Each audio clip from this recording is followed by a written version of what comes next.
Hello everyone, welcome back to the Book Brood, and today I am starting book one of my category journey. This is A Valentine's Proposal by Kim Findlay of the heartwarming Harlequin line. I already read chapter one in the Try a Chapter challenge video, so I will link that down below. So I'll be starting with chapter two in this vlog entry. So chapter two, we have Mariah, we have Nelson, our heroine and our hero, and they had a terse exchange in chapter one, but they part ways and they think they're never going to see each other again. Well, Nelson's on his way to his grandmother's house for dinner that he has with her weekly, if not more than weekly. When he shows up, whose car would he see except the out-of-stater's car that he had the unpleasant exchange with? Little did he know that Mariah was actually going to see his grandmother, and she's been invited for dinner. Not only that, she's going to be staying with his grandmother, who shares a property with him. Things just got a lot more interesting for these two, that they thought they were never going to see each other again, and now they're going to be seeing a lot of each other. So eventually through chapter two, you find out that Mariah is going to be here for a year, and that she has a year to turn Carter's Crossing into a romantic destination. She takes a tour of the mill with Abigail, who is Nelson's grandmother and the de facto mayor. It hasn't made it clear if she's the mayor or not of the town. I'll just call her the mayor. So they're getting their vision of how they're going to turn the mill into an event center. Nelson gets a good dose of gossip from ladies that work in his office. He finds out that pretty much the whole town is afraid to talk any kind of relationship information around him because they're afraid of hurting his delicate feelings. So that was kind of funny that the whole town is walking on eggshells around this guy because he has sore nerves. Anyway, we close out chapter two with Nelson and Mariah actually having kind of what might sort of be described as an all right moment. So they realize they could have an exchange without being short with one another. They still don't like each other, but they know they're going to have to be around one another, and they're going to try and make the best of it. So hopefully more is to come, and I'm pretty sure I'm right. Oh, another thing that's going on is we got a glimpse into the relationship between Mariah's grandfather and Nelson's grandmother. So they are good friends from back in college. It's looking like there's something more there, but we're gonna have to wait and find out what that is later. So I've just completed chapter three of A Valentine's Proposal by Kim Findlay, and we're setting the stage a little bit more. Mariah's looking for local couples that have something big to celebrate on the coming Valentine's Day.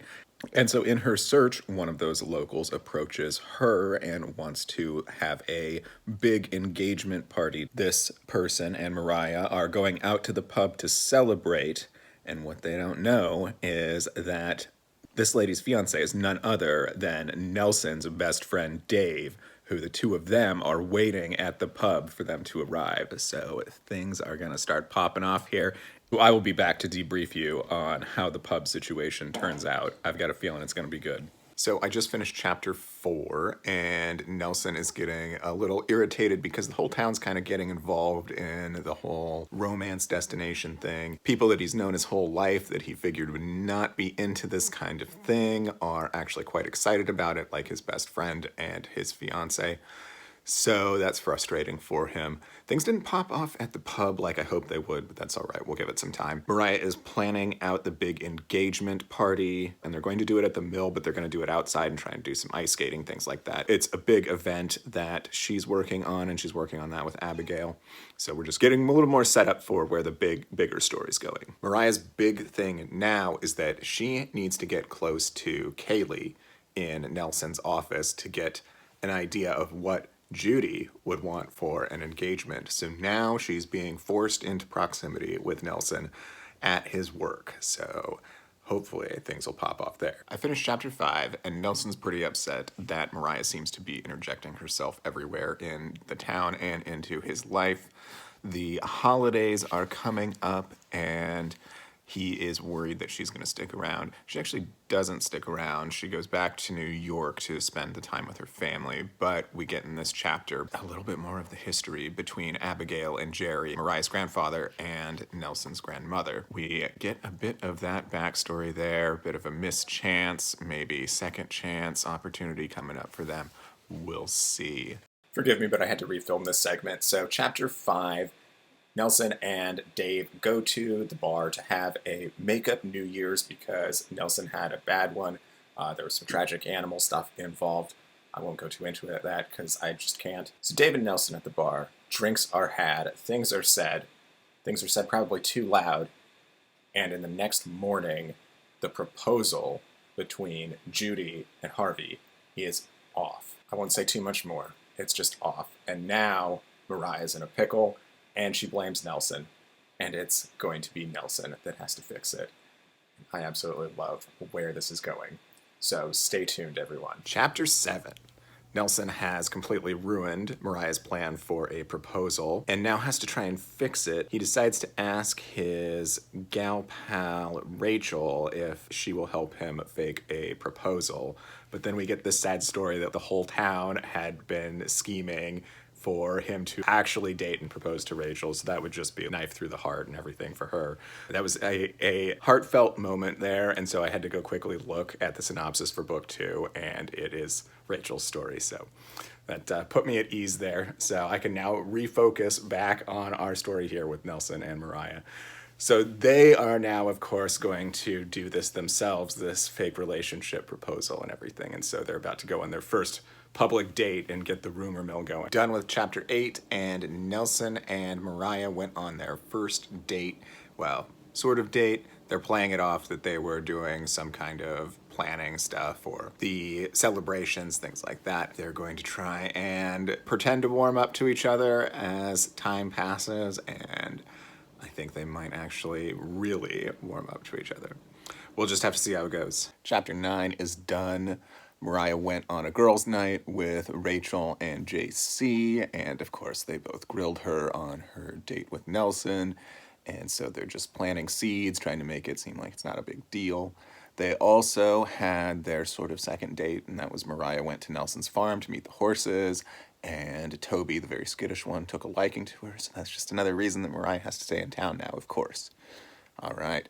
Story's starting to pick up pace now. Very excited about continuing it. I'm hopefully going to finish it today. Chapter 10 is finished now. This was a chapter that had them just warming up to each other. That is Mariah and Nelson warming up to each other a little more. Things are burning slowly, but that's okay. But I think it's gonna really start warming up here now. So I'm looking forward to that. More horses. I'm finding out I'm loving the horses in this book, and I never thought I was a horse person. I mean, I've ridden them a few times and stuff, but yeah, I don't know. Lots of fun animal characters in this book, so that's great. Done with chapter 11. We had some fun moments here and some emotional ones too. Nelson and Mariah realized that they needed to practice kissing to make sure that it looked real for everyone in town. So of course, that was a wonderful moment. As well, Nelson revealed that he became a groomzilla at his last wedding. We will see how things proceed as things heat up more, and let's just hope things go smooth from this point on. Chapter 12, Mariah and Nelson went on their first date to present themselves as a couple to the community where they were going to have some PDA and things like that, but they surprised each other with some extra kisses and some deep emotional moments, and so it was pretty touching by the end of the chapter. So chapter 14, things started going bad. So the husband of the 50th anniversary couple is now injured, and their whole thing is canceled. JC and Dave broke up for some reason, but our hero has swooped into action, and having realized that Mariah will be gone if these things don't go through, so he knows he has to do something about it to keep her around, and he swooped into action. So far, I think JC and Dave are back on track, and now we'll see what he does with the rest of everything. I finished chapter 15, and the real feelings are hitting now, and Both of them are very confused and don't know what they're going to do because the day is approaching when the fake proposal is coming. So we've got 2 chapters left. So on to chapter 16. Just finished chapter 16, and Nelson took a risk. He took a risk and it hasn't gone well. And things are very awkward right now, and the fake proposal has not happened yet. It still has not happened yet. We don't know if it's going to at this point. 1 chapter left, everyone. Chapter 17. I'm going to dive in and finish it off, and we will see what happens. All finished with A Valentine's Proposal by Kim Findlay. This was a super fun conclusion. Super good last chapter. I feel like some could argue that the conflict was a little underplayed, but I feel like for these characters that it was perfect, and I thought there was nothing wrong with it. It was good, and it was so sweet, the makeup and the when we got to the proposal, it was perfect. Lovely, so lovely. I even started reading the second book already. And I have to talk about how great it was that Kim herself was there the whole time with me on the read-through. We went back and forth on Twitter. Harlequin's Twitter even got involved a little bit, which was super awesome. Great fun experience for my category journey that I'm going on here. So that is just a wonderful way to start off the project, and I want to thank everyone involved. It was wonderful, and I had such a good time. And I'll just keep saying I had such a good time. It was great. So now we'll just be rolling on to book 2. I've got a theme going for that one. It's going to be babies. I have those picked out already, but if anyone has any suggestions on, their favorite category romance or a category romance that they think I'll really enjoy or just one they want to throw in the ring, please send them my way. If I don't have them, I'll find them, and we'll just have a great time with all of this. So here's to things being just as fun moving forward, and I'll see you in the next video, everyone. Take care.